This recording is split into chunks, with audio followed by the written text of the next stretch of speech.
Halo, selamat datang semuanya para peserta Pick Up Talks kali ini, volume 1.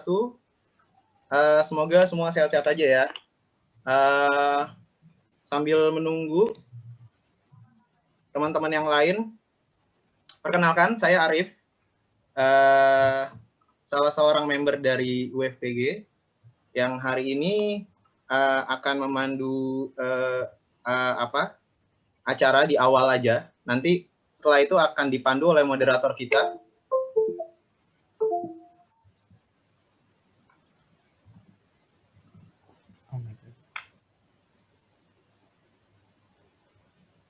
Oke.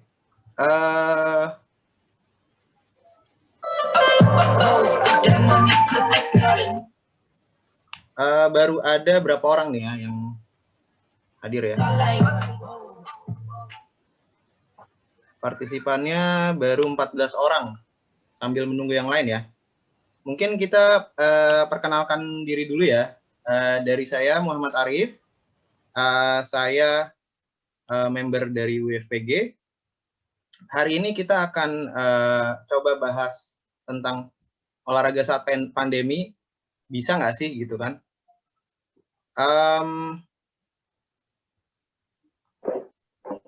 Di sini sudah hadir beberapa narasumber kita dan juga seorang moderator.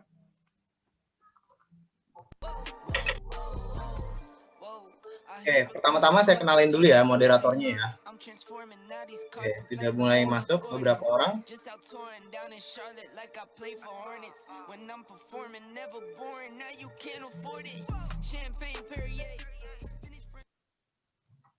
Oke, saya ucapkan sekali lagi selamat datang kepada teman-teman yang baru bergabung. Acara Pick Up Talks kali ini kita ngebahas tentang olahraga saat pandemi seperti ini, bisa nggak sih? Gitu kan. Nah, hari ini kita akan dibawakan acaranya oleh Ibnu Azhar. Biasa dipanggil Bang Ibnu ya. Dulunya sebelum Bang Ibnu dia sempat jadi Kang Ibnu ya, karena dia asli dari Bogor. Kang Ibnu ini asli dari Bogor, kemudian beliau lulusan dari UI, Fakultas Ekonomi UI, tahun 2011. Dulu mengambil accounting, kemudian hijrah menjadi manajemen ya. Lalu Kak Ibnu ini menjalani karirnya sampai pada di titik di hari ini dia menjadi project manager ya di Jendela 360. Mungkin teman-teman udah pada tahu yang lagi sibuk-sibuk nyicil rumah atau beli apartemen gitu kan. Dia merupakan real estate agency ya, 360 itu, dan sudah lumayan tersohor gitu. Kang Ibnu ini kemudian bertransformasi menjadi Bang Ibnu setelah mengikuti Abang None, dan beliau sekarang masih aktif di beberapa kegiatan yang diselenggarakan oleh Pemprov DKI, kemudian juga beliau aktif menjadi penasihat di ISEC di UI, dan juga beliau merupakan salah satu member ILUNI, Ikatan Alumni UI. Jadi begitu kira-kira track record dari Bang Ibnu. Kita say hi dulu ya Bang Ibnu. Apa kabar Bang Ibnu? Halo Mas Arif, apa kabar juga? Baik nih kalau saya alhamdulillah. Gimana sehat-sehat Mas Arif? Sehat-sehat alhamdulillah. Mungkin ya karena tanggal tua ya jadi kantong mungkin kurang sehat gitu. Tapi so far alhamdulillah overall sehat ya gitu. Termasuk teman-teman yang ini semuanya sehat-sehat semua insya Allah ya. Ya, Bang Ibnu ini beliau juga salah satu atlet yang membela UI di BIG dulu, Biennial Intervarsity Game. Jadi pertarungan bola basket antara negara ya. Jadi setiap negara itu diwakili oleh kampus yang mengatasnamakan negaranya. Jadi kalau kayak Indonesia berarti University of Indonesia. Kemudian Singapura National University of Singapura gitu. Jadi waktu itu juara 1 ya, Nu ya, waktu main dulu ya, terakhir ya di UI. Betul, alhamdulillah. Itu tahun 2012 kalau nggak salah. Kita nih ya. Kami semua dapat gold medal waktu itu, alhamdulillah. Bareng nanti salah satu narasumber kita ya. Betul, itu salah satunya. Kapten kita waktu itu. Kapten ya, betul. ternyata basket juga punya kapten ya selain Tsubasa ya. Nah, kita akan mulai nih sambil nunggu teman-teman yang lain ya. Oke. Selanjutnya acara akan saya serahkan ke moderator Bang Ibnu, silakan, Bang. Oke, thank you Mas Arief. Assalamualaikum semuanya teman-teman yang sudah hadir secara virtual di Pick Up Talks kali ini. Pick Up Talks yang pertama ya, yang ini yang perdana. Tadi udah dikenalin juga sama Mas Arief, saya Ibnu. Boleh dipanggil Bang Ibnu juga biar lebih dekat gitu ya. Dan hari ini alhamdulillah diberikan kesempatan untuk coba membantu memoderasi sesi yang akan kita bahas bareng-bareng nih dalam Pick Up Talks nanti selama kurang lebih 1 jam ke depan. Nah, nanti kita akan banyak juga diskusi, kita akan mendapatkan juga pertanyaan-pertanyaan tentunya dari teman-teman yang nantinya juga akan dibahas nih bareng-bareng sama narasumber kita. Nah, anyway, sambil saya mau nunggu teman-teman yang lain juga bisa hadir, boleh nggak? Ini tim admin boleh teman-teman yang lain itu bisa chat box-nya bisa digunakan kan ya? Mas Arief bisa digunakan ya chat box-nya dari partisipan ya? Bisa. Mungkin yang lain bisa tes ya. Boleh. Nah, sekalian saya mau tanya nih, anyway teman-teman yang tadi udah hadir, thank you banget ya udah menyempatkan waktunya nih. Pengen tahu dong beberapa ada nggak sih yang di luar dari olahraga bola basket? Kalau kan tadi kita Pick Up Talks ini background-nya ada bola basket gitu ya. Kalau yang lain ada nggak yang di antara teman-teman ini yang selain bola basket? Boleh dong ditaruh di chatbox Anggar. Siapa tuh? Mas Didin. Dari olahraga apa Mas Didin?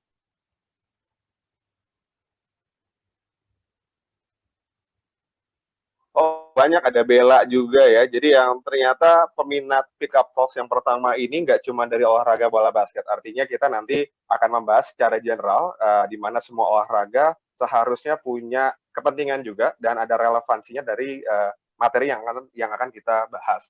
Nah, kalau gitu karena kita udah 13.30 dan ini sudah sesuai juga dengan waktu yang sudah kalau 30 akan mulai. Kalau gitu, tadi terima kasih ya Mas Arief udah dikenalin, saya Bang Ibnu, dan insya Allah hari ini akan memoderasi proses diskusinya dengan para narasumber. Dan untuk teman-teman yang mungkin belum tahu, Pick Up Talks kita ini kan memang Pick Up Talks yang perdana, yang pertama, volume 1. Dan Pick Up Talks ini sebetulnya adalah satu kegiatan yang diinisiasi oleh UI FPG. UI FPG itu apa sih? UI, Universitas Indonesia, FPG-nya Friday Pick Up Games. Nah, jadi memang satu komunitas basket ini punya beberapa program, salah satunya adalah Pick Up Talks nih. Nah, nanti pasti detail tentang UI FPG akan langsung dijelaskan sama salah satu narasumbernya kita. Saya cuma kasih sedikit aja bahwa memang kegiatan ini diinisiasi oleh UI FPG. Oke, kalau gitu kita akan mulai masuk. Oh iya, teman-teman, saya juga mau kabarin nanti kemungkinan besar akan ada satu tamu yang lumayan spesial, salah satu staf khusus dari Kemenpora yang akan join juga dengan kita, sehingga nanti kegiatan kita sudah di-acknowledge oleh tingkat Kemenpora. Nanti sambil kita tunggu ya, teman-teman semua ya. Oke, sebelum kita mulai, saya mau share juga ke teman-teman bahwa kita punya ground rules yang harus kita ikuti bareng-bareng demi menjaga proses Pick Up Talks kali ini berjalan dengan baik dan dengan lancar. Yang pertama adalah peserta diharapkan sign in ke Zoom dengan menggunakan nama profile yang sesuai dengan yang sudah didaftarkan pada saat mendaftar. Jadi kalau teman-teman masih ada yang didaftarkan di awal, mohon dibantu diganti sehingga nanti kita bisa langsung kenal dan sesuai dengan yang sudah didaftarkan. Yang kedua adalah selama pembicara menyampaikan materi, panitia akan menonaktifkan mic seluruh peserta untuk menghindari suara-suara backsound atau bias yang lainnya. Jadi teman-teman nanti pastikan juga bahwa semuanya sudah dalam keadaan di-mute ya. Next-nya adalah ground rules yang ketiga.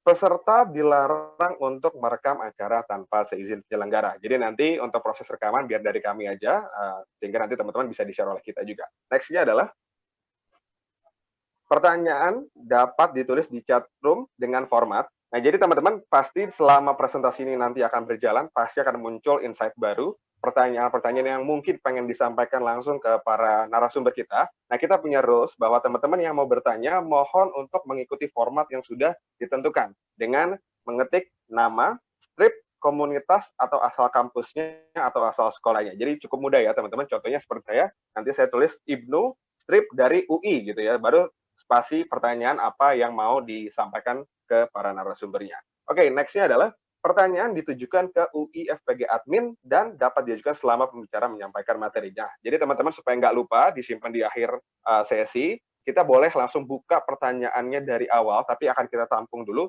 dan mohon langsung mengirimkan pertanyaannya melalui akun yang ada namanya UI FPG admin. Itu yang gambarnya nanti gambar lumba-lumba ya, yang warna kuning ya. Nah pastikan langsung kirim ke sana. Nah, pertanyaan-pertanyaan harus sesuai dengan nilai dan norma yang berlaku. Jika terdapat pertanyaan yang kurang sesuai, maka moderator berhak untuk tidak menayangkannya. Jadi nanti saya akan memfiltrasi dan juga teman-teman dari adminnya memfiltrasi dengan norma ataupun kurang baik nilainya sesuai dengan kaidah yang baik dan tentunya relevan dengan apa yang ditayangkan. Oke. Ini adalah ground rules yang terakhir. Mengingat peserta dibatasi untuk 100 orang terdaftar, mohon untuk tidak memberikan link Zoom meetingnya kepada orang lain. Jadi teman-teman cukup spesial, bisa langsung hadir di Pickup Talks yang pertama kali ini, dan kita mohon untuk tidak share ke teman-teman yang lain dulu, karena kita dibatasi untuk 100 orang yang pertama. Oke, ini adalah ground rules yang sudah kita buat, dan mudah-mudahan kita bisa sepakati, sehingga nanti bisa berjalan dengan baik Pickup Talks-nya. Oke, kalau gitu, next-nya adalah saya akan langsung mengenalkan nih teman-teman semua. Kita hari ini ada dua narasumber dan dua-duanya menurut saya adalah orang-orang yang punya kapabilitas baik dan tinggi, punya ekspertis yang sesuai di bidang yang akan kita bahas materinya pada hari ini. Yang pertama saya punya narasumber yang bernama Michael Yosia atau boleh dipanggil dengan Mike, teman-teman boleh panggilnya dengan Mike ya, sebagai speaker pada sesi yang pertamanya. Nah, Mike ini adalah lulusan dari Universitas Indonesia di jurusan kedokteran dan sudah melanjutkan juga kuliahnya lagi di S2 sejak tahun 2020 ini di tingkatan S2-nya dengan mengambil Occupational Health and Industrial Hygiene di Universitas Indonesia juga. Nah, jadi setelah lulus, Mike ini memang melanjutkan berbagai kegiatan yang cukup aktif juga, banyak sekali ekstrakurikuler yang diikuti juga, dan saat ini kebetulan selama menempuh pendidikan S2-nya, beliau juga ternyata menjadi koordinator for Operational Research at Medicine Sans Frontieres atau MSF di Barcelona, Spanyol. Sehingga memang kita bisa lihat bahwa apa yang menjadi background tentunya sesuai dengan bahasan yang akan kita nantikan bersama pada hari ini. Halo Mike, apa kabar? Halo Ibnu, apa kabar Ibnu? Bisa dengar saya Ibnu?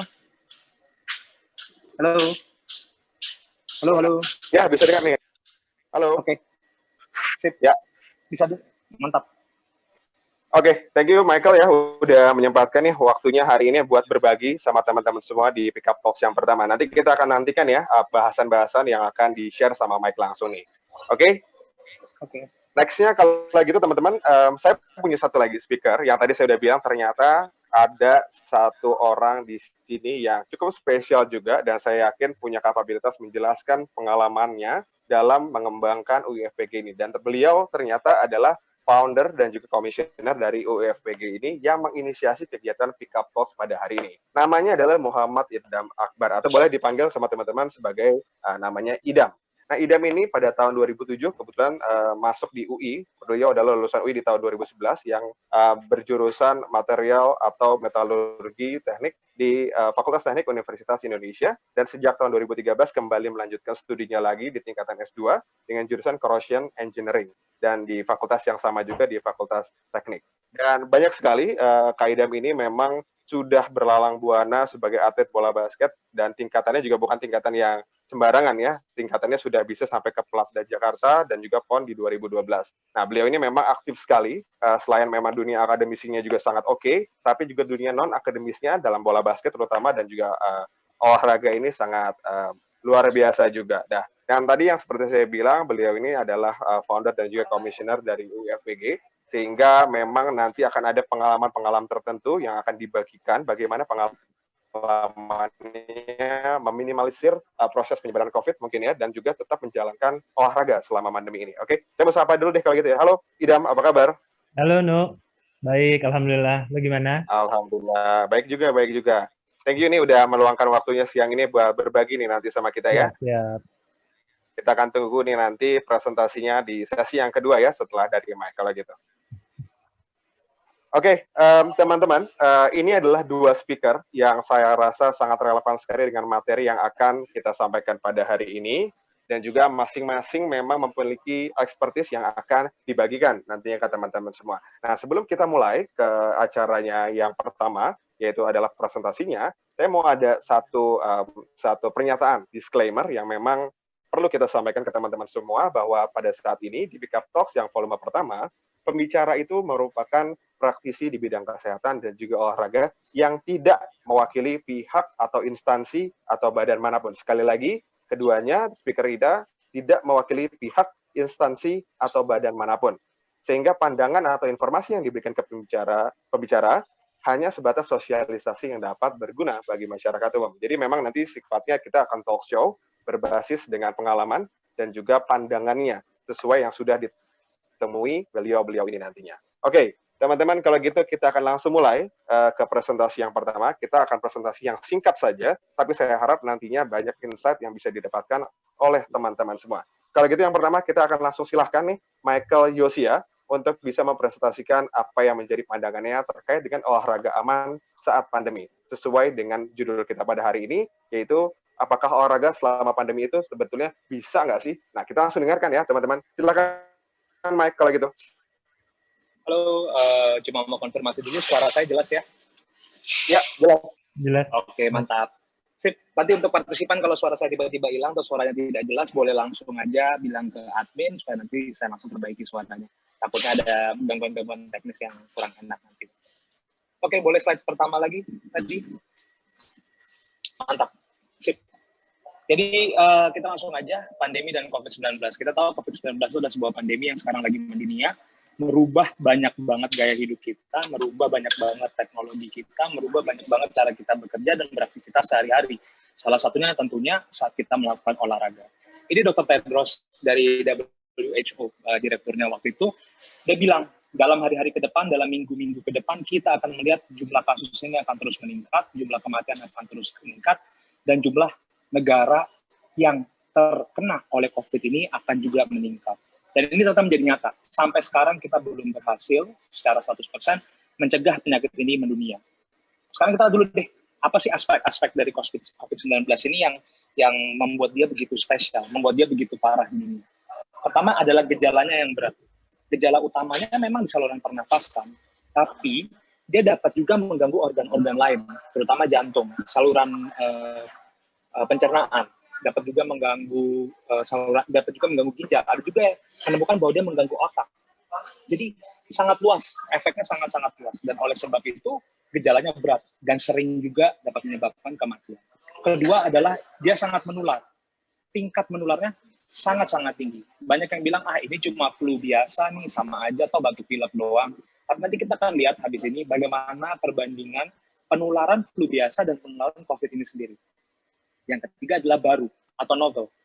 Virus ini tuh baru. Kita baru sekarang ini menghadapi COVID-19. Sebelumnya kita nggak pernah tahu tentang COVID-19. Kita nggak pernah belajar tentang COVID-19. Jadi sekarang ini kita baru tahu, kita baru buat penelitian-penelitian, kita baru coba cari tahu gimana sih cara kira-kira untuk ngalahin COVID-19 ini. Next slide. Nah, sebelum di play videonya, gue mau jelaskan dulu tadi ada yang mungkin sudah tahu juga tentang R0, tentang RT. Intinya apa? R0 itu basic reproduction number atau angka reproduksi dari sesuatu.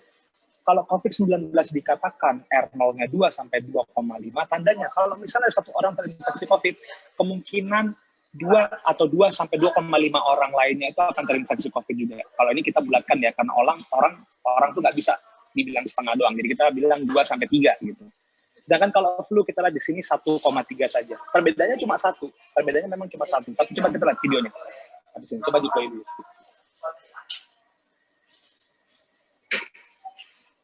Jadi ini ya, kalau flu 1,3 dia bakal menularkan 1 orang. 1 orang menularkan 1 orang lagi, 1 orang menularkan 1 sampai 2 orang, terus setelah 10 generasi mungkin 56 orang yang sakit. Kalau COVID dia 2. 1 orang menularkan 2. Menularkan 2 lagi, dan seterusnya, sehingga setelah 10 generasi, 2047 orang yang sakit. Ini perbandingannya. Jadi angka 1,3 sama 2 ini tidak bisa disepelekan sama sekali. Kenapa? Karena efeknya sangat besar. 1,3 cuma sekitar 50 orang. Sedangkan kalau misalnya 2, dia bisa sampai 2.000-an orang yang tertular oleh COVID. Sangat-sangat menular dibandingkan dengan flu biasa. Berikutnya. Di next slide aja, bro. Sip. Nah, ini gue mencoba mencari gambar yang bisa menjelaskan kira-kira kita bisa melihat nggak sih COVID ini tuh bentuknya apa? Yang kita lawan ini apa sih? Yang kasat mata ini kita lawan apa sih? Sebenarnya benda ini ada. Tapi dia sangat-sangat kecil. Kalau kita lihat yang paling besar di gambar ini itu adalah human hair. Itu rambut manusia, sehelai rambut manusia. 50 sampai 180 nanomikron. Sedangkan COVID di jauh di bawah, di yang ketiga terkecil, 0,1 sampai 0,5 nanomikron.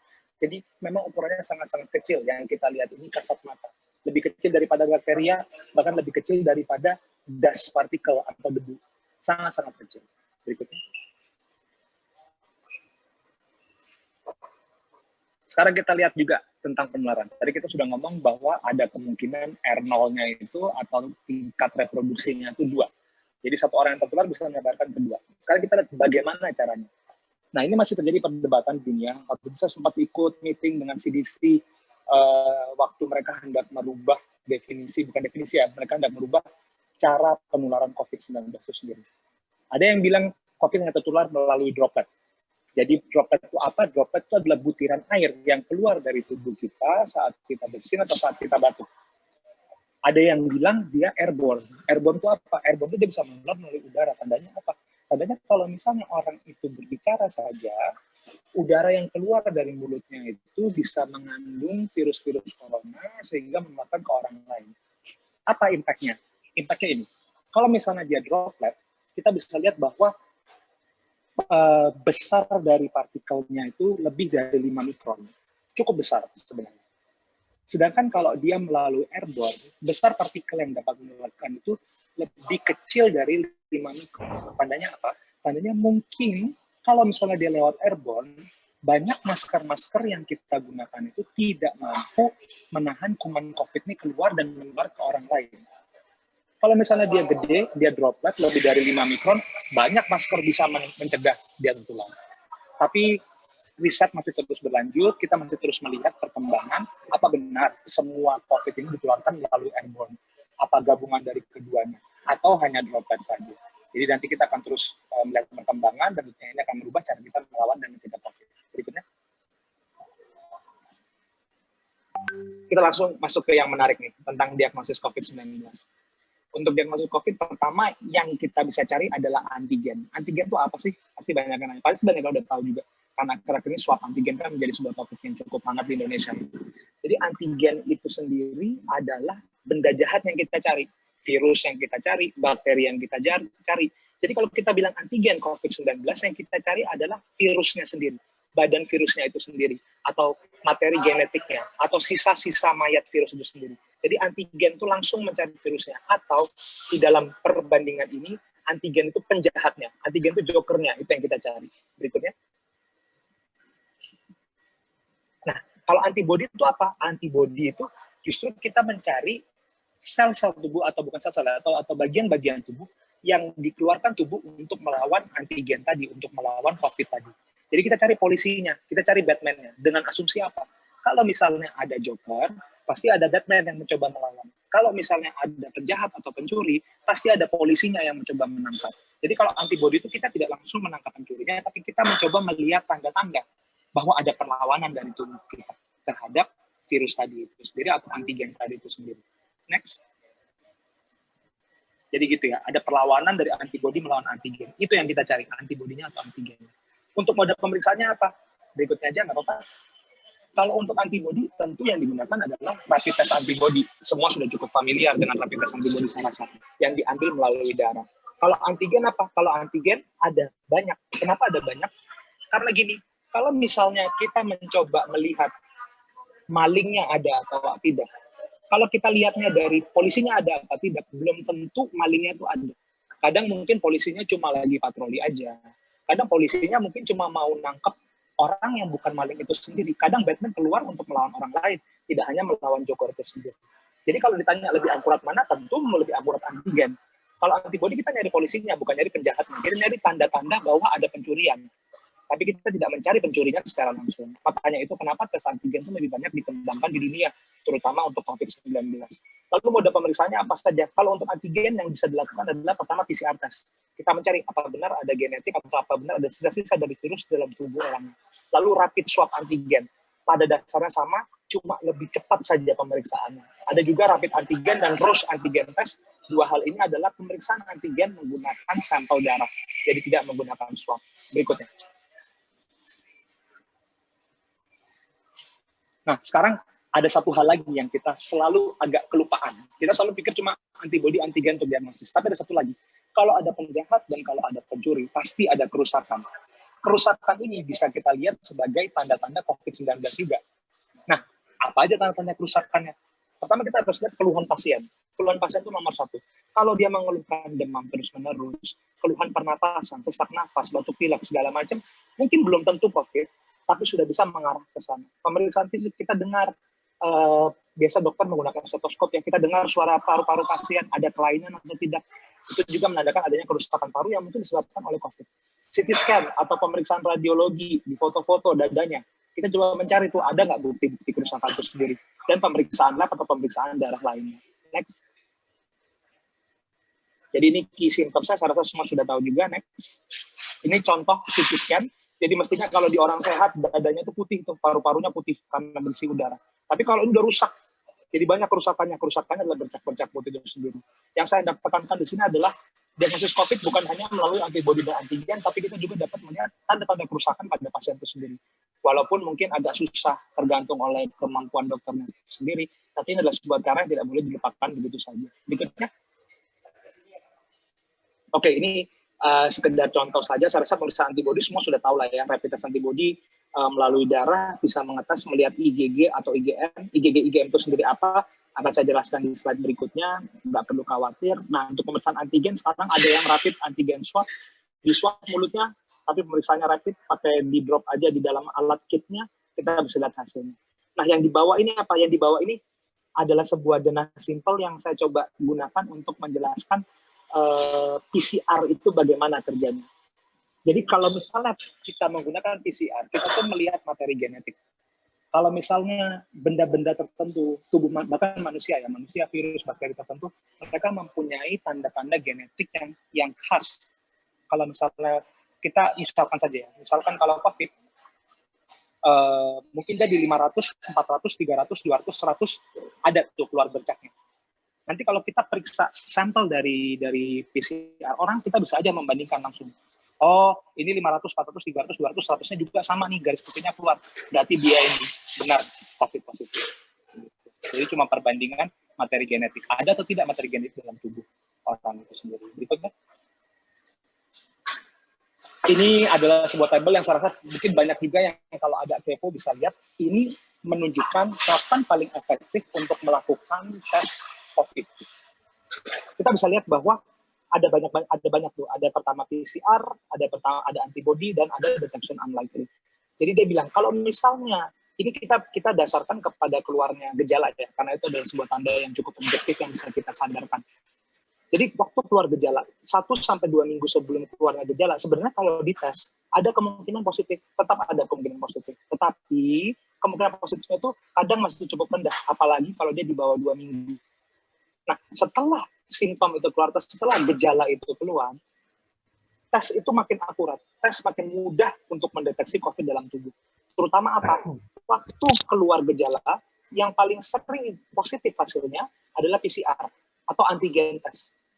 Jadi dalam minggu-minggu pertama gejala keluar, antigen tes dan PCR itu sangat-sangat efektif, sangat-sangat gampang untuk mendeteksi COVID-19.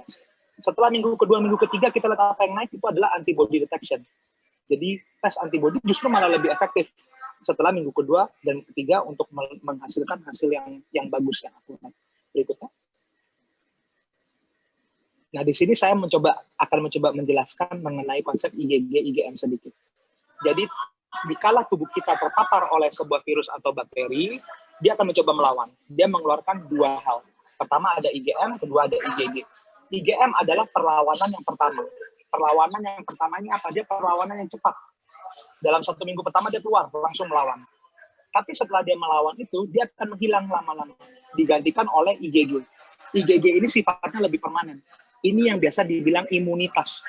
Jadi IgG-nya akan bertahan terus-menerus. Berikutnya. Nah, sekarang kita lihat akurasi diagnosis. Akurasi diagnosis ini menarik. Saya mencoba menjawab pertanyaan teman sebenarnya kemarin mengenai akurasi diagnosis. Kita bisa lihat di sini. Ini adalah studi dari Cochrane. Cochrane itu adalah sebuah badan yang mengumpulkan lebih dari satu studi. Jadi banyak banget nih. Banyak banget tadi dikumpulkan sama dia. Terus habis itu dia mencoba melihat kira-kira hasilnya apa. Jadi untuk rapid antigen test, sensitivitasnya itu sangat rendah. 56,2%. Ini rapid antigen ya. Ini rapid antigen yang baru sekarang digunakan. Spesifisitasnya tinggi tapi 99,5. Tandanya apa? Saya coba interpretasikan seperti ini. Kalau sensitivitasnya rendah, tandanya orang yang didiagnosis positif itu benar-benar positifnya rendah. Jadi gini, kalau misalnya ada 100 orang positif, kita bilang 100 orang ini positif, benar positif ya. Kalau kita gunakan tes rapid antigen, cuma 56 orang yang kira-kira akan benar-benar terdeteksi positif. Sisanya 44-nya itu mungkin akan negatif. Jadi kemungkinan sangat rendah. Tapi nanti kita jangan langsung interpretasi terlebih dahulu, kita simpan dulu pikiran kita, karena saya akan mencoba menjelaskan satu hal lagi. Berikutnya. Sedangkan kalau kita lihat hasilnya yang di sini, ini sensitivitas tes antibodi. Kita bisa lihat kalau di minggu pertama, hari 1 sampai 7, cuma 30%. Tapi kalau kita lihat di minggu kedua, ketiga, keempat, dia bisa dari 91 sampai 96% sensitif. Tandanya apa? Akurat banget. Terus habis itu kenapa kita tetap menggunakan swab antigen? Ternyata studi sebelumnya ini, coba mundur dulu, boleh satu slide lagi. Studi yang sebelumnya ini, banyak studinya tidak memperhatikan bahwa rapid antigen test itu efektif pada hari 1 sampai 7 keluar gejala. Mereka tesnya sembarangan aja, udah 2 minggu, udah sebelumnya dipakai sebagai screening sporadik aja. Dan ternyata kalau screening sporadik dilakukan seperti itu, tanpa memperhatikan gejala keluarnya kapan, tanpa memperhatikan timing yang benar, tesnya menjadi tidak akurat. Nah ini menurut saya take home message yang sangat penting nantinya, bahwa tes COVID ini akurat jika digunakan dengan benar dan pada timing yang benar. Berikut lagi boleh. Oke, sekarang saya negatif. Misalnya saya tes COVID negatif. Lalu bagaimana? Kita harus ingat ya, kalau sudah rapid test atau uji diagnosis negatif, itu bukan berarti kita bebas dari COVID. Rapid test itu bukan obat atau pencegah COVID-19, itu mesti diingat. Bahwa kalau misalnya kita rapid test negatif, tandanya waktu itu kita negatif. Tetapi nanti ke depannya, itu tidak mencegah kita dapat tertular COVID sendiri. Jadi setelah kita rapid test uji diagnostik negatif, jangan lupa untuk tetap menjalankan 3M. Tetap memakai masker, tetap menjaga jarak, tetap mencuci tangan. Berikutnya. Oke, sekarang saya masuk langsung ke rekomendasi expertnya ya. Ini kebetulan waktu saya udah mulai agak habis, jadi saya coba agak cepat-cepat dan memberikan poin-poin kuncinya. Intinya apa? Kalau rekomendasi expert, terutama dari WHO, saya kasih sumber saya di bawah, jadi kalau teman-teman mau baca lebih detail lagi bisa dari WHO. Saya mengambil poin-poin kuncinya aja. Pertama, kita harus stratifikasi resiko kegiatan olahraga. Kegiatan olahraga itu harus kita pikirkan. Tetap ada resiko kesehatan, ada resiko COVID-19, tertular, ada. Tapi kita harus memikirkan resiko-resiko itu. Kita harus stratifikasi. Misalnya, olahraga yang close kontaknya dekat dengan orang yang ramai, 50 orang. Misalnya apa? Tawuran. Tawuran kita masuk olahraga. Misalnya kita main olahraga di indoor dengan orang yang banyak. Itu resikonya lebih tinggi tentu daripada kita lari sendiri di tengah-tengah gunung. Itu kan beda resikonya.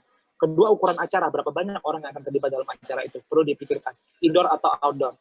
Fasilitas di tempat pengadaan acara itu bagaimana? Adakah fasilitas pencuci tangan?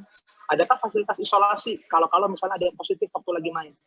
Demografi gimana? Masih adakah penularan lokal di tempat kita di red zone atau tidak? Dan yang terakhir yang paling penting menurut saya adalah komunikasi resiko.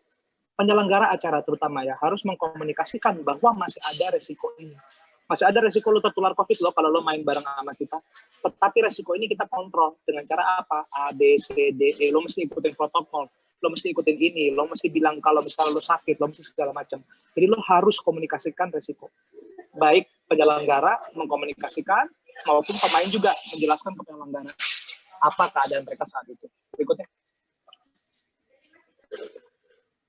Jadi rekomendasi aja sebelum acara apa, misalnya kalau sebelum acara lo siapkan fasilitas sanitasi, lo menyediakan informasi COVID yang cukup, protokol atau SOP kesehatan yang cukup, dan terakhir jujur.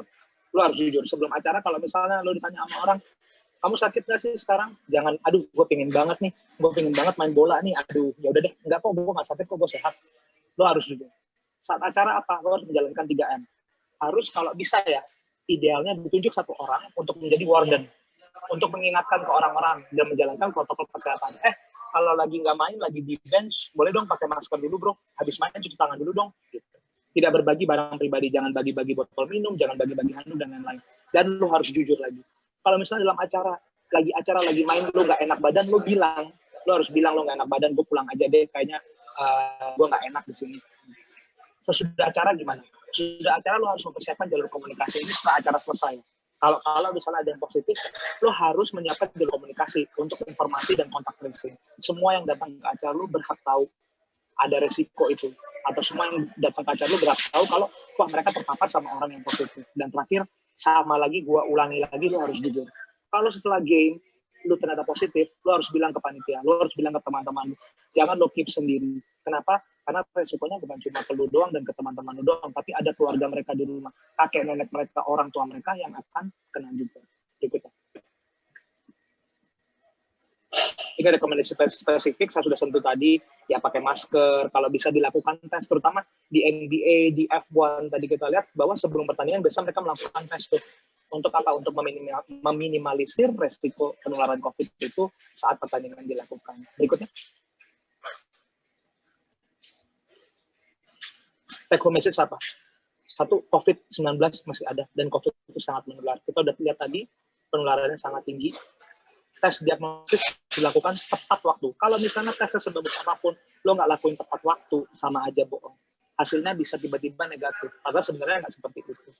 Tes diagnosis tidak mencegah COVID-19 ya. Jadi tes diagnosis itu bukan alat pencegah. Tes diagnosis itu hanya memberitahu kalau saat itu tidak ada COVID dalam badannya. Berikutnya.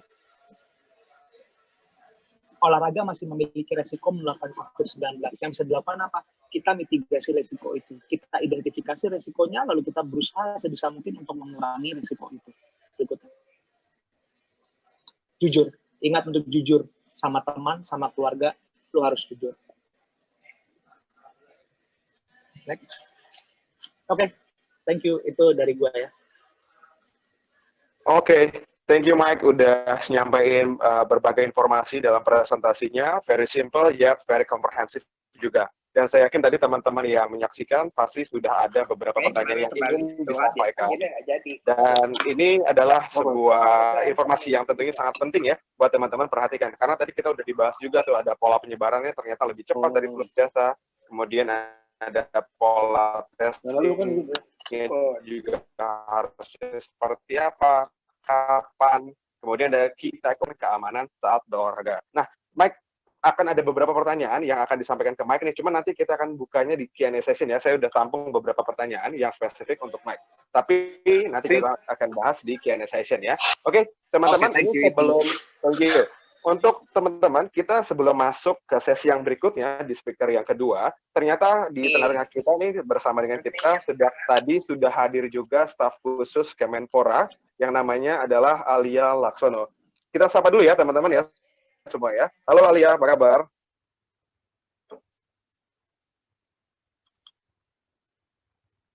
Halo. Ya.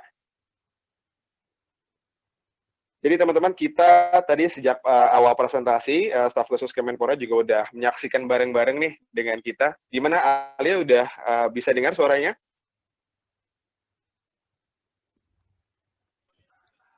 Halo. Halo. Halo Alia. Ya. Apa kabar? Baik. Ya. Oke, jadi teman-teman ini Alia Laksono adalah salah satu staf khusus dari Kementerian Pemuda dan Olahraga yang tadi juga udah menyaksikan bareng-bareng presentasinya dari Mike dan mudah-mudahan nanti bisa stay juga sampai akhir. Nah, Alia, ini hari ini kita memang sedang membahas tentang olahraga yang aman saat pandemi itu bisa nggak sih? Dan kita udah dengerin tadi presentasi yang pertama dari salah satu expertnya juga yang berkaitan dengan dunia kesehatan dan sudah dibahas juga berupa rekomendasinya. Nah, pengen dengar dong Alia sebelum kita nanti masuk ke sesi yang berikutnya, kira-kira ada nggak sih ucapan atau mungkin harapan yang mungkin disampaikan oleh teman-teman dari Kemenpora khususnya dari Alia sendiri? Ya, tentunya di era pandemi seperti ini, di mana kesehatan itu sangat amat penting, olahraga itu very vital part of our day, dan kita harus lakuin. Dan actually olahraga bisa dilakuin dimanapun, nggak harus nge-gym, nggak harus ke workout studio, itu bisa di rumah. Something as simple as kalau misalnya punya olahraga kayak treadmill atau apapun seperti itu bisa dilakukan di kamar sendiri, atau misalnya bisa lari-lari di sekeliling komplek rumah atau di depan rumah, atau bisa mengikuti video-video at home workout. Zaman sekarang banyak juga kayak kelas-kelas yang membuka kelas workout online. Jadi menurut aku workout itu bisa dilakuin dimanapun, kapanpun. Pandemi nggak pandemi itu bukan alasan ya, karena you can literally work out in your room. Bahkan sekarang nggak usah keluar rumah gitu, karena udah ada Zoom dan ada YouTube dan lain sebagainya. Jadi olahraga itu wajib, itu penting buat membuat menguatkan imunitas badan tubuh kita. Oke. Thank you so much, Alia. Berarti memang dari teman-teman di Kemenpora pun juga support bahwa kita selama pandemi memang harus tetap memperhatikan olahraga, gitu ya? Iya, Oke, benar. Alia, kalau gitu thank you so much. Kita akan move on ke session yang kedua dengan pembicara kita yang berikutnya. Thank you so much ya, Alia, sudah berkenan meluangkan waktunya nih. Oke, teman-teman semua. Iya. Ya. Oke, teman-teman semua, kita akan move on ke session yang berikutnya. Nah, beliau ini adalah namanya Idam Akbar, dan kemudian memang beliau sendiri adalah founder dan juga commissioner dari UI FPG yang menginisiasi Pick Up Talks kita yang pertama pada hari ini. Nah, kita akan dengerin langsung sharingnya berdasarkan success story-nya, berdasarkan best practice-nya yang sudah berjalan dari UFPG sendiri. Sejak berdiri, mengembangkan UFPG, kemudian menjalankan proses-proses protokol kesehatan yang baik, sehingga proses berolahraga pun tetap aman dan berjalan pada saat pandemi seperti sekarang. Nah, kita pasti ingin dengerin nih pengalamannya seperti apa, apakah ada hal-hal yang sudah dijalankan, dan tentunya juga mungkin bisa di-share ke teman-teman yang ingin tetap berolahraga. Kita sapa ya teman-teman. Halo, Idam. Halo. Oke, kita nih langsung akan nih bahas ya. Berarti kan tadi kita udah dengerin ini berbagai hal, rekomendasi, pola penyebaran, dan juga hal-hal lain yang berkaitan dengan COVID.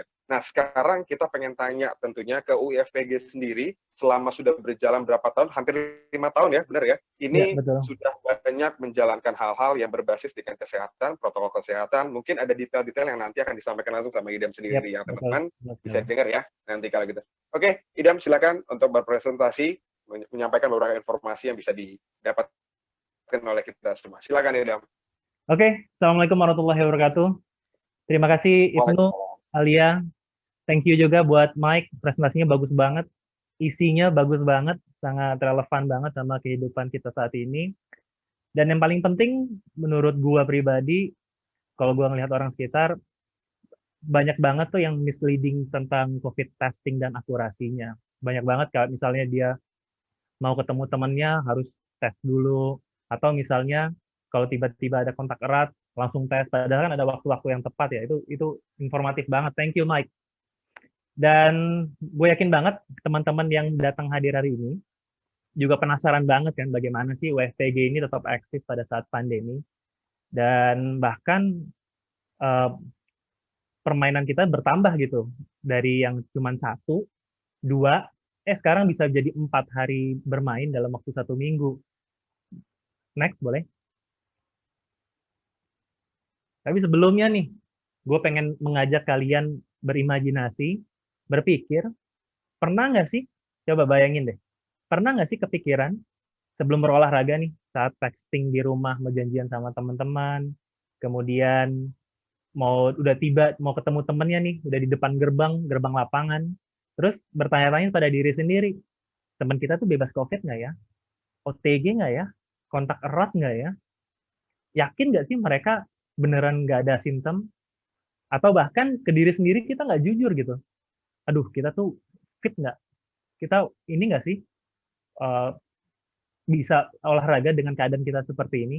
Karena banyak banget di luaran sana, banyak banget orang-orang yang lebih mementingkan egonya dia dibandingkan keadaannya mereka sendiri. Contoh, orang-orang yang kayak berpikir, duh gak enak badan nih, kayaknya pas lagi olahraga bisa jadi enak. Itu banyak banget. Di sekitar kita tuh banyak banget kayak gitu. Jadi sebetulnya, boleh next. Nah, ini menjadi topik kita saat ini. Olahraga aman saat pandemi memang bisa. Kalau dari WFPG, bisa. Sangat banget bisa. Tapi dengan syarat. Syaratnya apa? Sebelum masuk ke syarat, next dulu. Ada baiknya nih menjelaskan tentang apa sih WFPG itu. Teman-teman datang hadir ke saat ini, mungkin banyak yang nggak tahu tentang WFPG. WFPG itu UI Friday Pickup Games, kumpulan dari banyak alumni yang ingin banget main basket. Di tahun 2016, kami memulainya tanggal 8 Januari 2016. Biasanya tuh kami main basket di kampus bisa seminggu, kalau saya seminggu 9 kali. Tapi pada saat lulus, kerja, boro-boro 9 kali. Sabtu pun tuh susah, karena nggak punya temen setelah lulus. Susah banget deh. Ketika udah ngumpulin teman-temannya, malah nggak punya lapangan. Jadi ketika tahun 2016 kami punya kesempatan untuk mengambil lapangan di STC Senayan, ya 12 orang nggak apa-apa kita mulai 12. Tapi pada akhirnya sampai saat ini sudah 160 pemain basket yang terlibat dalam UFPG, 20-30% diantaranya itu bukan alumni UI. Jadi komunitas ini udah umum lah. Nah, yang jadi pertanyaan tuh kok bisa bertambah dari 2020 ke 2021? Saya ingat betul tuh 2019 masih 70 orang. Sekarang udah 160 orang. Kenapa?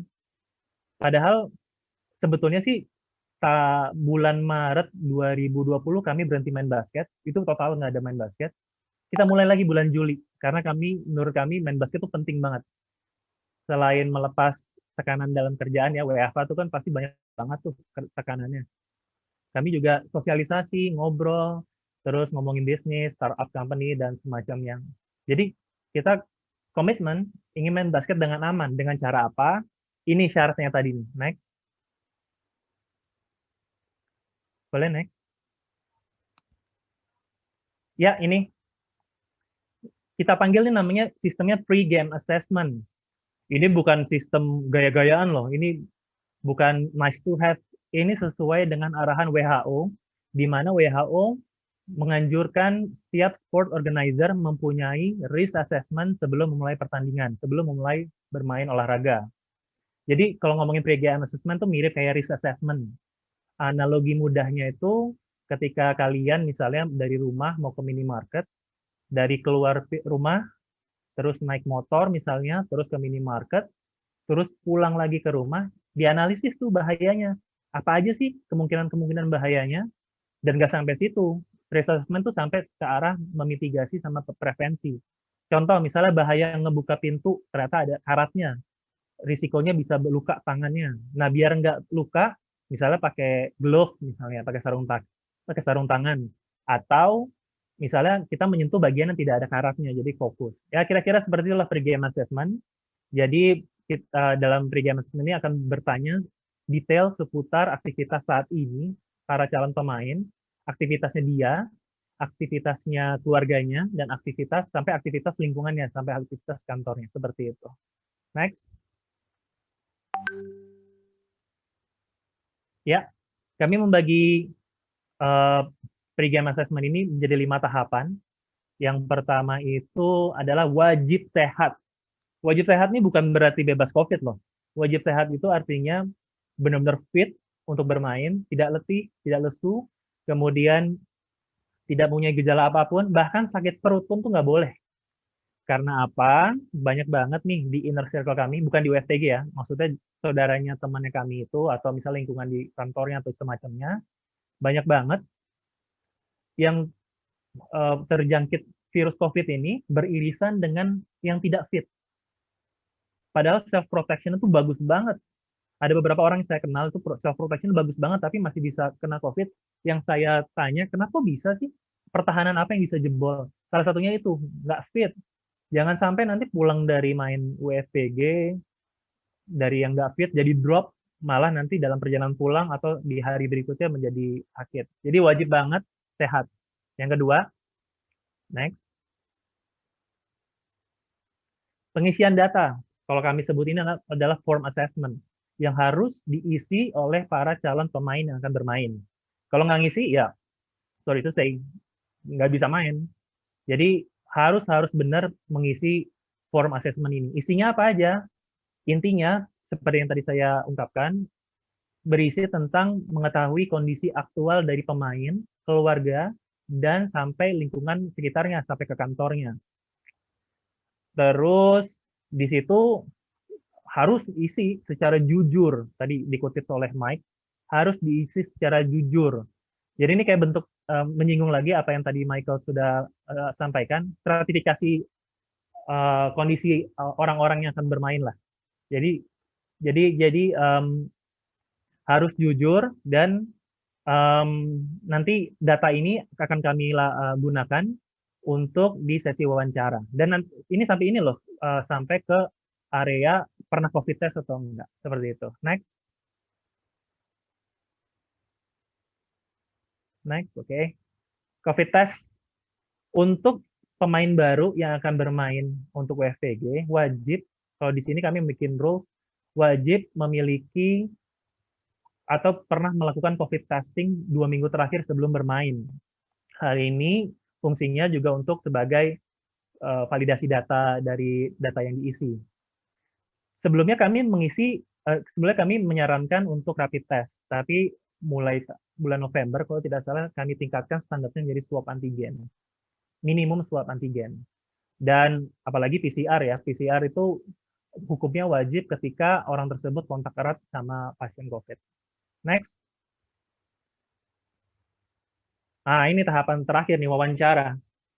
Bukan terakhir sih, hampir terakhir. Yang menentukan dia lulus apa enggak.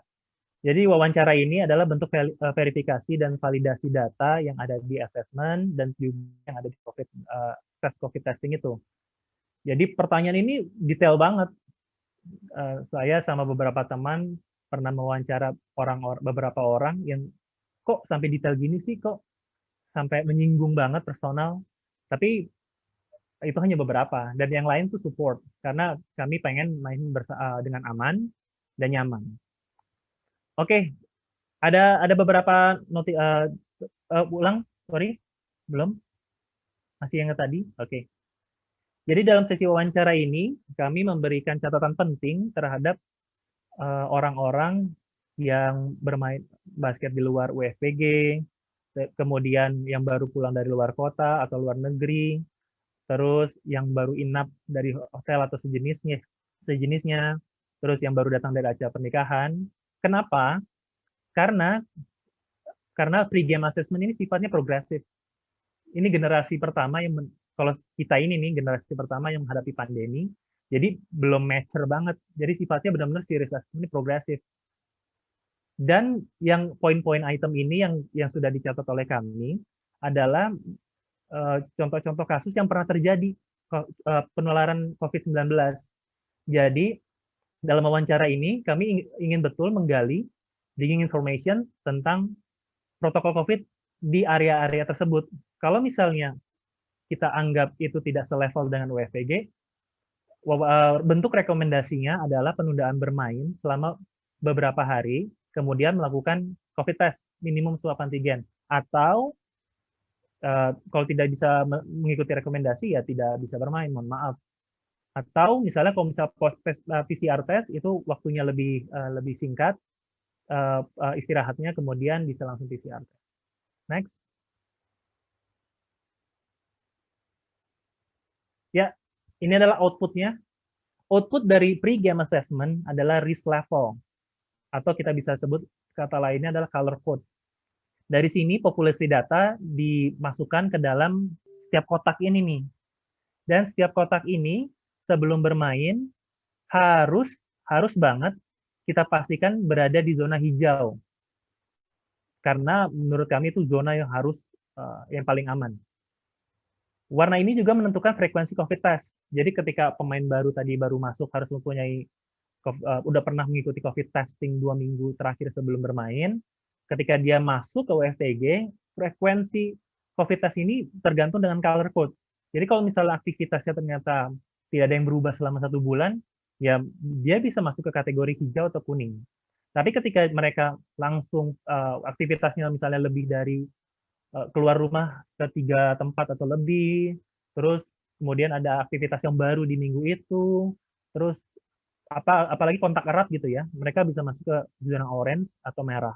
Dan semua frekuensi COVID test ini juga hukumnya wajib yang harus diikuti. Ketika mereka nggak ikut, ya mereka atau misalnya exit jadwal selanjutnya, ya mereka tidak bisa bermain. Seperti itu. Lanjut. Yes, setelah lolos semuanya, 15 orang itu akan bermain basket pada saat tertentu. Pertanyaannya nih, dan ini jadi pertanyaan semua orang sih sebetulnya. Kok bisa ya, next? Kok bisa sih sistem ini berjalan? Kenapa sih? Tadi mengutip kata-kata yang disampaikan oleh Mike dari rekomendasi expert, harus jujur, tapi juga ditambahin, kami tambahkan menjadi amanah. Jadi jujur dan amanah. Tapi kan ini kan sifat ya, susah mengkuantifikasi.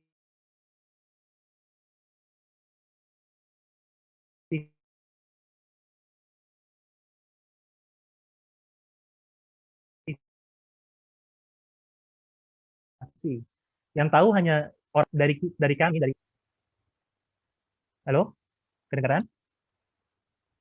Kedengaran ya? Ya, sekarang kedengaran. Oke. Jadi mempunyai sistem nih untuk mengkuantifikasi si jujur dan amanah. Next. Next, oke. Bentuk budaya tadi ditranslate ke dalam logo ini. Kalau misalnya teman-teman sekalian pernah berkunjung ke Instagram kami, sering banget kan tulisan Smart, Solid, Agile. Jadi itu budaya yang kami tonjolkan. Jadi smart, kami mengambil kepala lumba-lumba, karena lumba-lumba itu salah satu hewan yang paling pintar di dunia. Jadi pintar itu maksudnya tahu mana yang benar, tahu mana yang salah. Jadi ketika saat itu salah satu pemain nggak sehat, ya katakanlah nggak sehat. Itu benar, pintar namanya. Kemudian solid. Solid juga orang lumba-lumba tuh merupakan hewan yang suka hidup berkelompok. Solid itu maksudnya kalau satu sakit semua sakit, kalau satu sehat semua sehat. Seperti itulah. Dan yang terakhir agile dilambangkan petir. Petir itu kan lebih cepat terlihat kilatnya dibanding suaranya kan. Jadi lebih ini sifatnya kayak responsif. Kalau misalnya ada suatu hal yang berhubungan dengan COVID di lingkungan kita itu harus dilaporkan lebih cepat seperti itu. Next. Nah, ini adalah hasil dari budaya kami, budaya jujur dan amanah, dan Smart Solid yang dituangkan dalam Smart Solid Agile. Banyak banget orang-orang yang memberikan info terkait dengan lingkungan sekitar, terkait dengan COVID itu sendiri. Ada yang saudaranya positif, kemudian dia langsung nggak usah main deh, gue harus PCR dulu. Ada sampai yang kayak diare pun dia nggak mau datang, takut takut tertular lah gitu, seperti itu. Gitu. Next.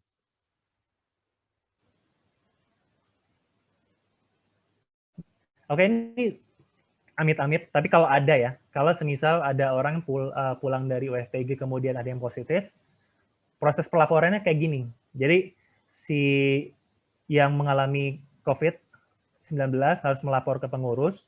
Dari pengurus nanti akan melakukan tracing dan pendataan ke pemain-pemain yang pernah ikut bermain bersamanya, kira-kira 2 minggu sebelumnya, itu didata. Kemudian pengurus akan selalu monitoring dan penundaan bermain terhadap pemain-pemain tersebut tuh. Jadi sampai dia didakwa negatif COVID, boleh bermain lagi.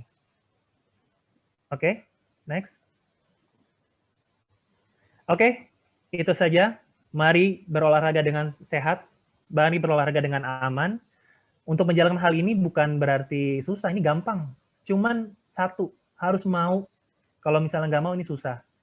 Oke, segitu aja Ibnu dari gua. Oke, thank you banget Ida sudah memberikan sharing UFPG terutama proses penyebaran COVID selama berolahraga ya, selama pandemi ini. Dan tadi juga kita udah banyak tahu apa yang sudah dilakukan, pengalamannya bagaimana, sampai akhirnya proses screening juga terjadi ternyata. Dan teman-teman, kalau kita lihat semua presentasi baik dari Mike dan juga dari Idam, keduanya ternyata relevan dan ternyata juga keduanya memang saling berkesinambungan. Bahwa tadi oleh Mike, kita kan juga udah banyak ya mendengar proses COVID-nya itu sendiri, mulai dari sebesar apa partikelnya, lewat apa penyebarannya, seberapa cepat penyebarannya, sampai pola testingnya bagaimana, kapan waktu testing yang tepat, kemudian sampai pada akhirnya ada rekomendasi berkaitan dengan olahraga. Saya ingat banget tadi bahwa memang rekomendasi dari rekomendasi untuk berolahraga sebelum olahraga dilakukan ada terkaitan dengan menyediakan protokol atau SOP kesehatan. Dan itu sudah dilakukan ternyata oleh UIFPG yang tadi sudah dijelaskan oleh Idam sendiri bahwa di UIFPG ternyata ada yang namanya pre-game assessment. Dan banyak hal lagi yang juga ternyata berkesinambungan dan sudah dilakukan, dan memang itu sudah menjadi rekomendasi oleh expert bahwa dalam berolahraga banyak sekali hal-hal yang perlu diperhatikan dan sudah dilakukan oleh UIFPG. Nah, jadi memang teman-teman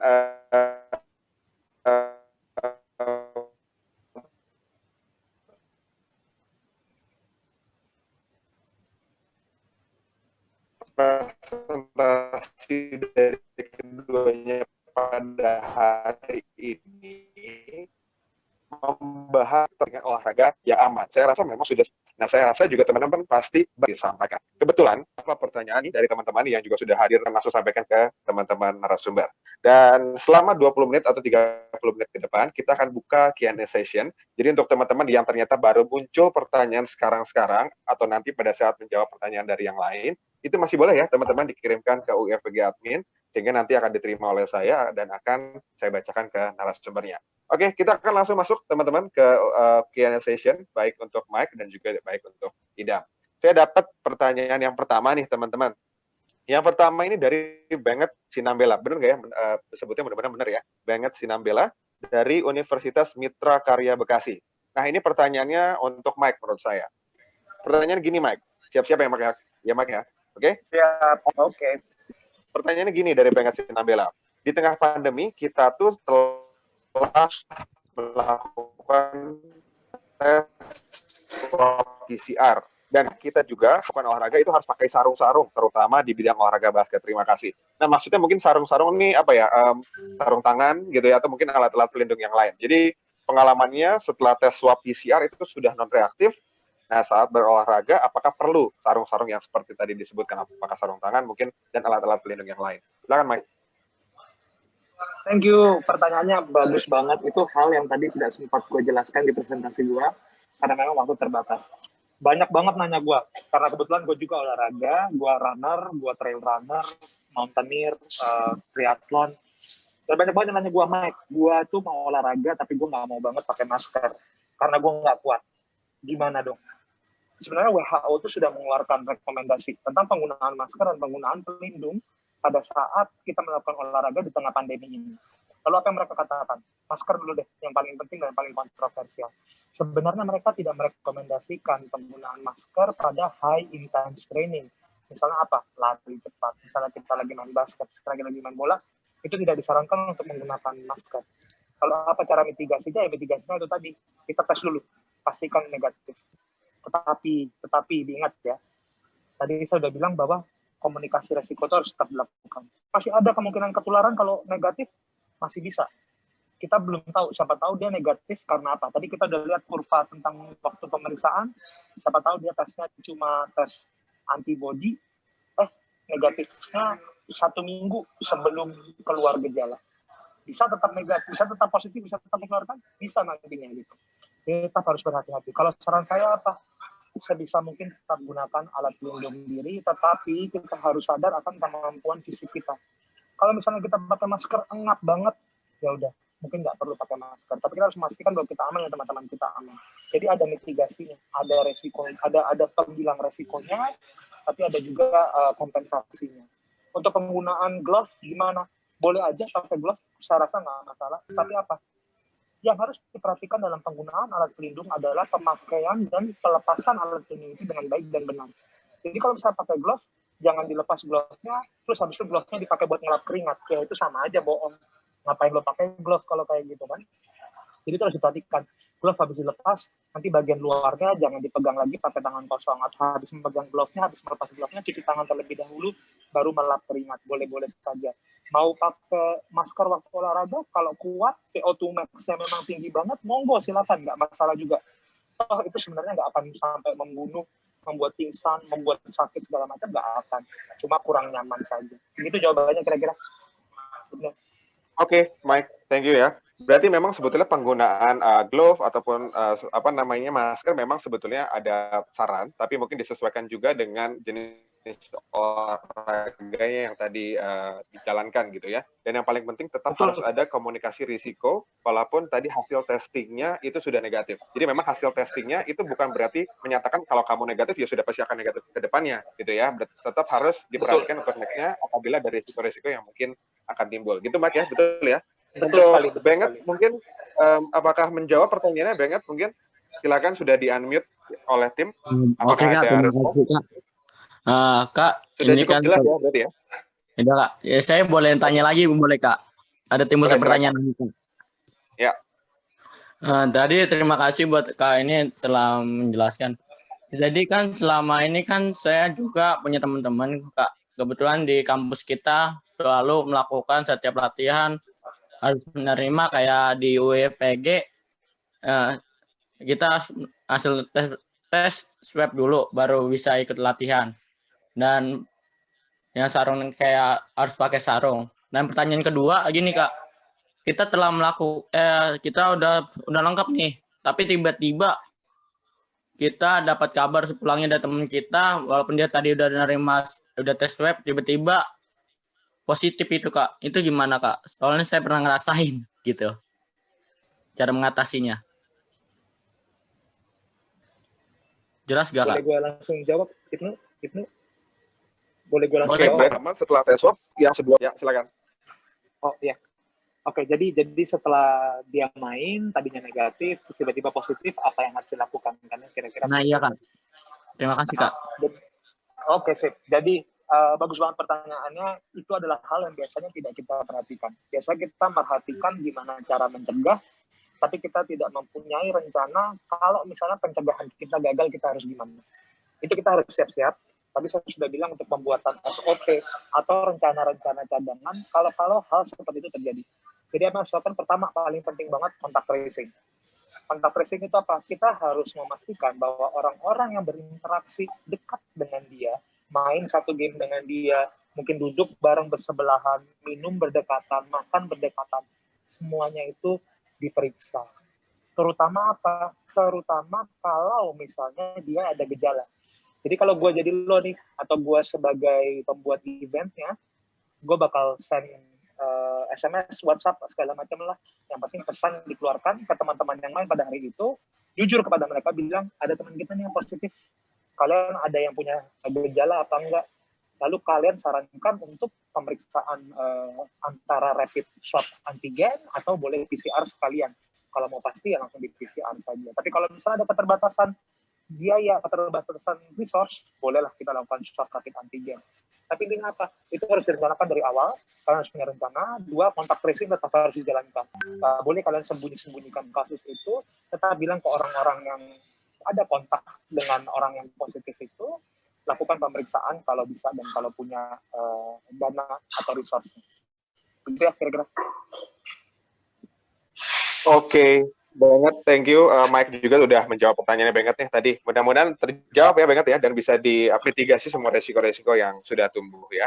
Oke, anyway teman-teman saya lupa tadi sebelum kita move on ke pertanyaan berikutnya, tadi juga saya harusnya mengumumkan bahwa sebelum sesi ini dilakukan tentu kan ada proses pendaftaran ya. Dan kita waktu itu juga memberikan informasi bahwa 3 pendaftar beruntung akan mendapatkan sebuah hadiah, sebuah merchandise dari Cerita Kopi.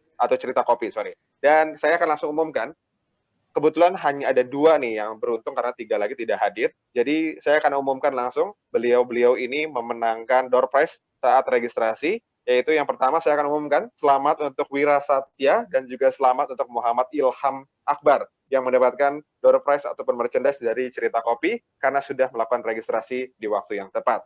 Selamat untuk keduanya. Dan teman-teman, untuk di Q&A session juga yang saat ini kita sedang langsungkan, akan ada 3 penanya beruntung yang akan mendapatkan door prize juga dari Cerita Kopi, sehingga teman-teman pastikan bisa melakukan pertanyaan yang baik dan langsung dikirimkan ke UI FVG, dan nanti di akhir akan saya umumkan siapa saja yang bakal memenangkan door prize dari Cerita Kopi.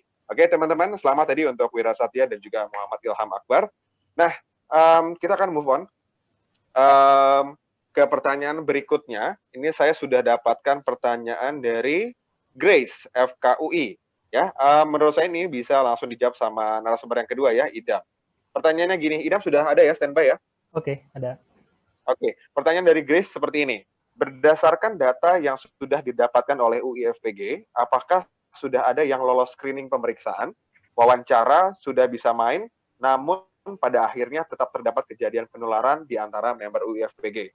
Apakah terdapat follow up tanda dan gejala terhadap pemain setelah game day-nya? Jadi memang sebelumnya mungkin udah lolos screening, wawancara juga sudah lolos, sudah bisa main, tapi ternyata ada kejadian penularan nih. Dan itu apakah ada follow up-nya, tanda dan gejala terhadap pemain itu setelah game day? Gimana tuh, Idam? Oke. Thank you, No. Sebelumnya hadiahnya dikirim ke gua aja tuh, Ilham. Oke. Enggak, bercanda. Kebetulan Ilham tuh saudara kembar gua. Ini nggak ada ini ya, nepotisme ya. Dia emang daftar duluan aja. Oke, pertanyaan bagus juga dari Grace. Halo Grace, salam kenal. Jadi alhamdulillah banget sampai saat ini belum terjadi penularan antar pemain di lapangan UFPG. Jadi konsepnya itu kita tuh nggak mau memitigasi, maksudnya nggak mau firefighting. Kita harus memberikan tekanan di awal kepada teman-teman kalau misalnya memang di pregame assessment utamanya, dan yang lolos dari pregame assessment itu benar-benar harus apa ya bahasanya ya, kalau dibilang, jadi kemungkinan yang mempunyai kemungkinan kecil banget membawa COVID-19 ke lapangan. Jadi kalau ditanya apakah ada penularan, sampai saat ini alhamdulillah belum. Kita memulai sistem ini dari Juli 2020. Kemudian kalau ditanya misalnya nih ya, kalau amit-amit kalau ada penularan, kalau tadi melihat di slide terakhir tuh kayak seperti emergency response plan, kami akan melakukan yang sebenarnya semuanya juga di grup OFTG tuh sudah pada paham.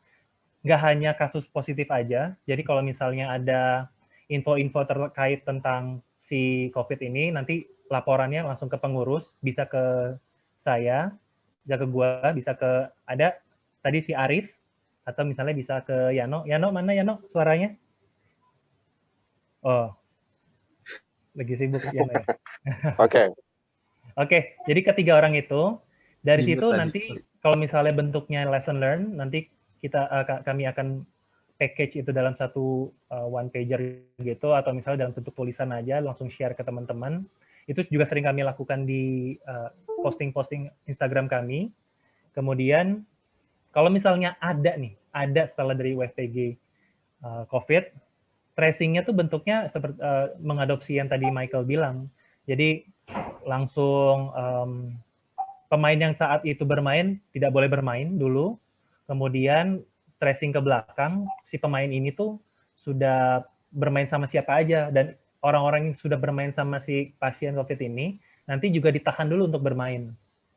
Terus sampai mereka boleh main sampai mereka benar-benar didakwa oleh misalnya tes PCR negatif, baru mereka boleh main. Kalau misalnya enggak, ya sorry to say, kami belum bisa mengizinkan orang tersebut untuk main. Kalau misalnya dibilang, kalau misalnya kok kesannya kok ideal banget sih, utopia banget sih. Sebetulnya enggak begitu utopia sih. Kami tuh sudah lebih menolak puluhan kali orang-orang yang mau terlibat di UFPG. Bisa nanti di cross check sama beberapa member di UFPG kalau misalnya ada yang kenal. Jadi kalau misalnya dibilang ini utopia atau nice to have, kayaknya enggak. Dan alhamdulillah sampai saat ini belum ada penularan sih. Itu. Kalau misalnya pun ada, nanti prosesnya mengikuti proses ini. Oke. Thank you, Idam. Grace, mudah-mudahan sudah menjawab pertanyaannya ya tadi ya. Gimana Grace, apakah ada feedback lagi? Udah, terima kasih untuk jawabannya, keren banget yang dilakukan sama UIFPG saat ini. Thank you Grace, mudah-mudahan menjawab semuanya. Nanti ada UIFP Girls. Oke, ini saya ada pertanyaan berikutnya untuk Idam ya. Pertanyaan untuk Idam. Idam silakan ya. Pertanyaannya adalah bagaimana nih awalnya muncul ide penerapan protokol kesehatan yang ketat pada aktivitas UIFPG? Nah, apakah ide ini muncul sebagai bentuk proses adaptasi saja, atau sebetulnya sejak awal UIFPG itu sudah menerapkan protokol kesehatan atau kebersihan yang sudah menjadi perhatian dari para pengurusnya nih? Gimana nih?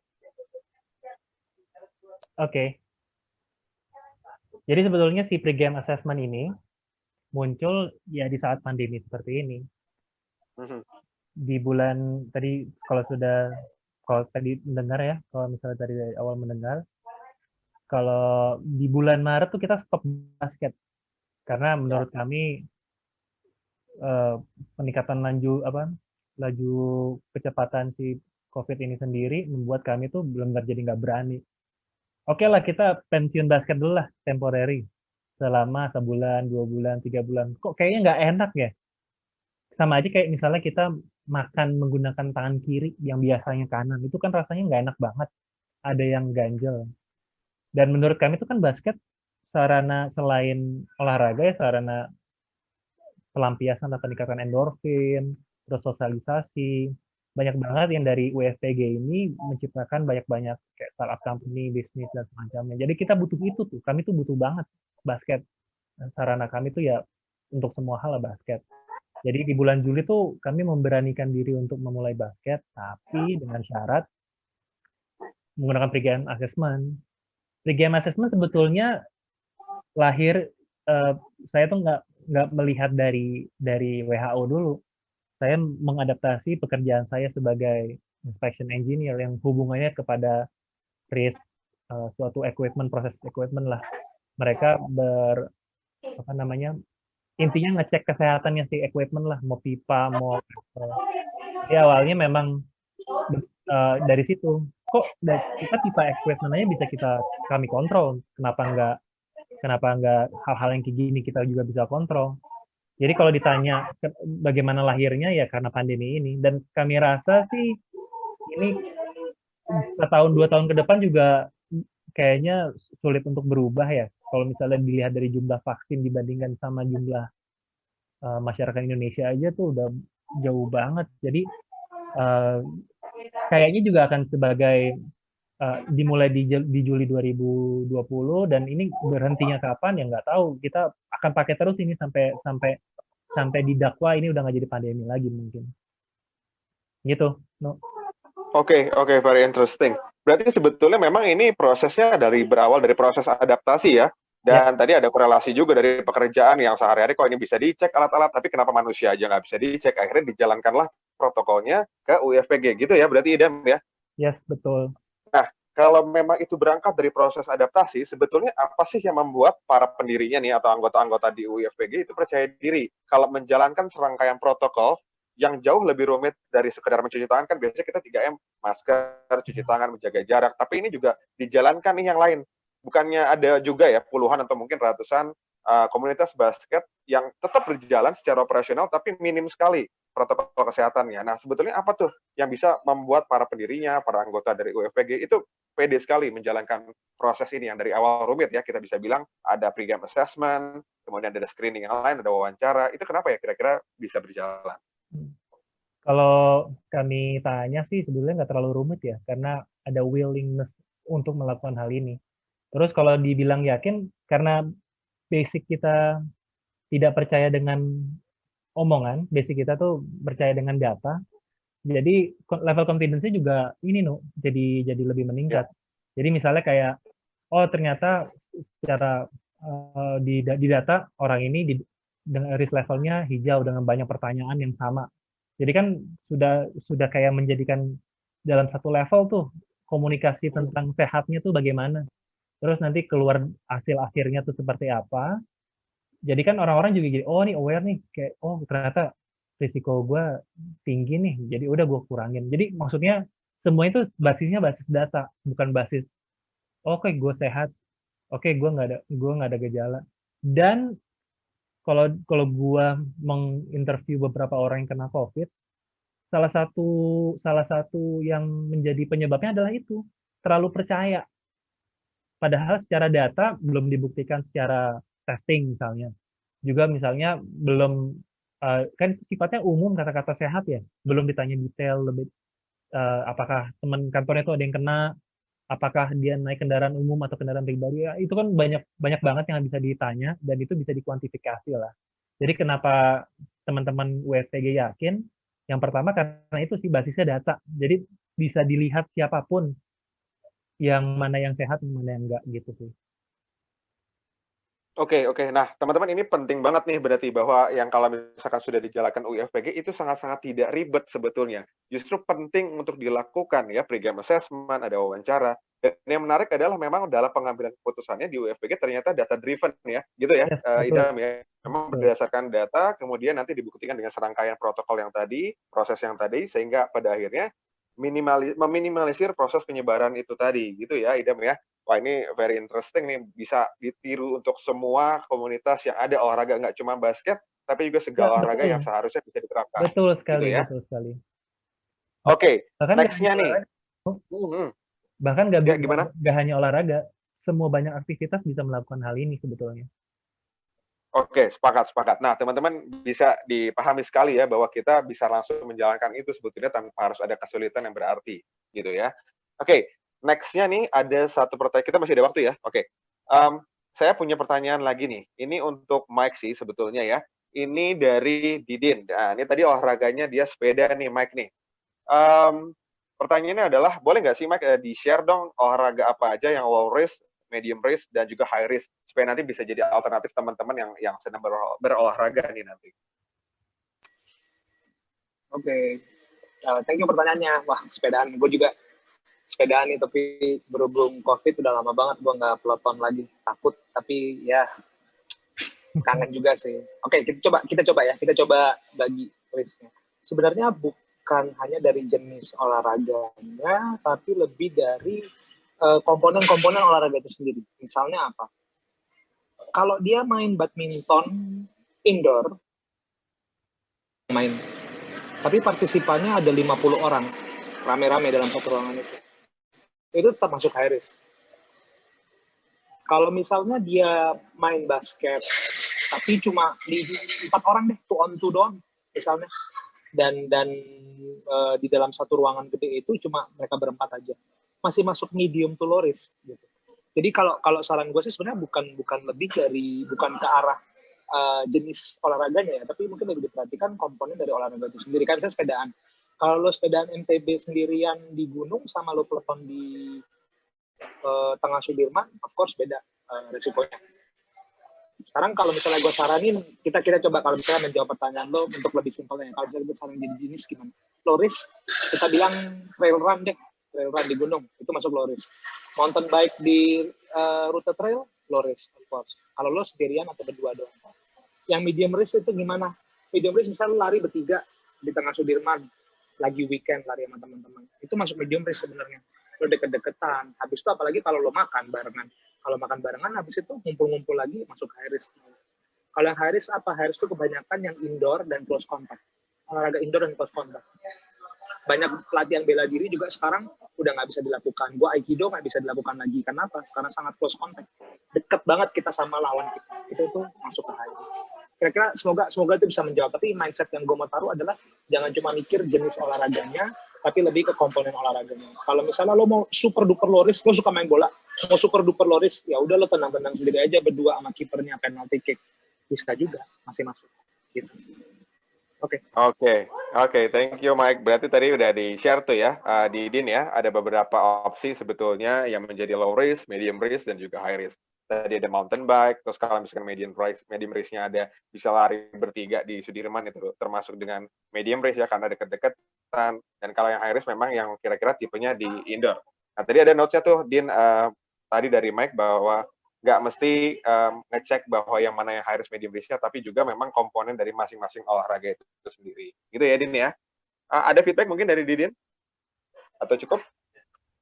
Cukup, Bang. Oke, thank you Didin. Kalau gitu, akhir ya, bener ini pertanyaan bonus sebetulnya untuk Mike sebagai narasumber kita. Mike, ada yang mau tanya nih dari Dedi Loy Fotografi nih, pengen nanya nih. Sorry, baru gabung katanya di tengah-tengah. Mau tanya, idealnya tuh berapa lama sekali kita swab antigen? Idealnya kita swab antigen itu berapa lama? Itu kalau misalnya kita di dunia di mana resource itu tidak terbatas ya, setiap kali kita ada kontak, setiap kali kita ada gejala, kita langsung tes. Tapi kalau di tempat yang resource-nya terbatas, sama aja sebenarnya prinsipnya. Kalau menurut gua, lo mau tiap saat, tiap minggu, tiap hari, Kalau ada resource-nya, boleh-boleh aja, nggak masalah. Makin sering, makin bagus tentu. Kenapa? Karena makin sering, lo makin bisa tuh menangkap COVID itu. Tetapi untuk menghemat biaya dan menghemat resource, baiknya kita identifikasi yang benar.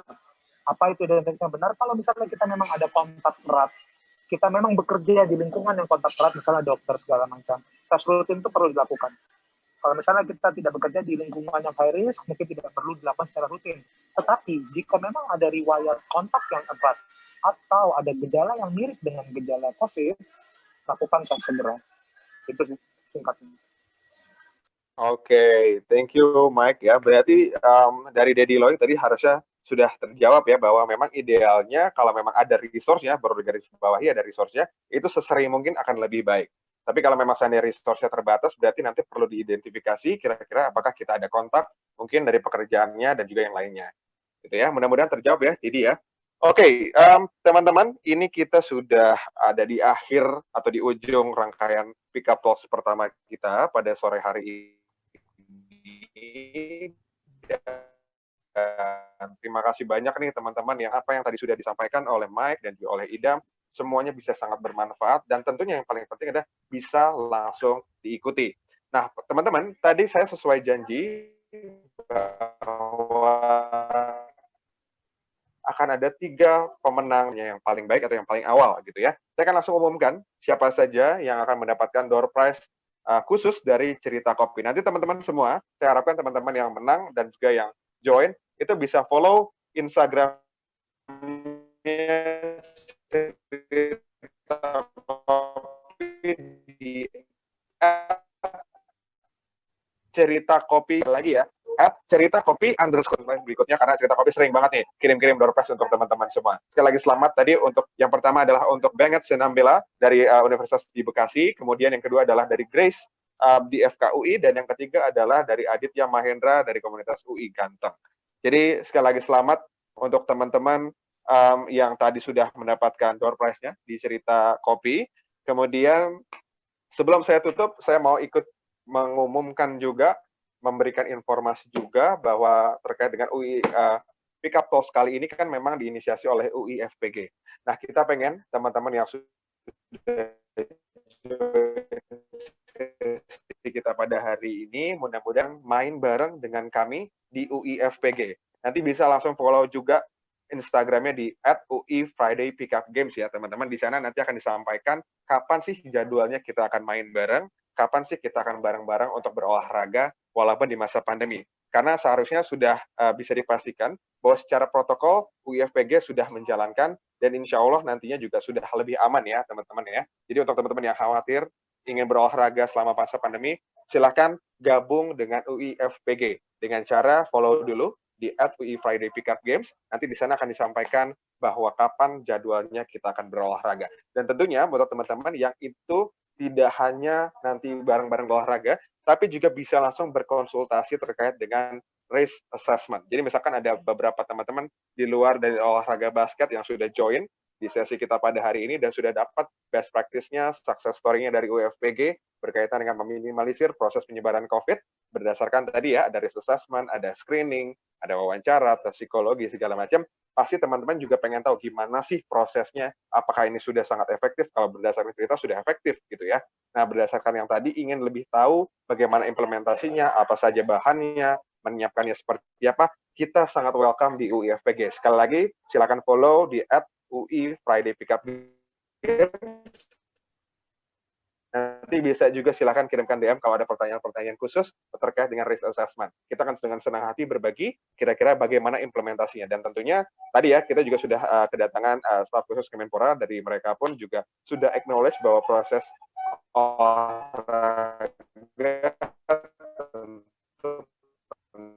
di masa pandemi, dan nanti berikutnya akan sangat bermanfaat buat teman-teman yang kita percaya kita akan berbagi bareng-bareng nanti.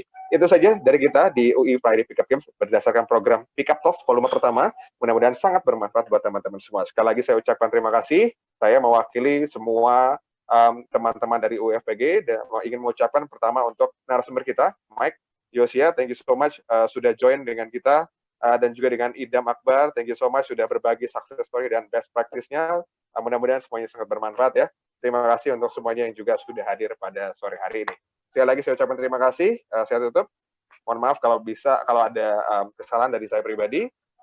Untuk itu saya akan tutup. Wassalamualaikum warahmatullahi wabarakatuh. Selamat sore. Waalaikumsalam warahmatullahi wabarakatuh.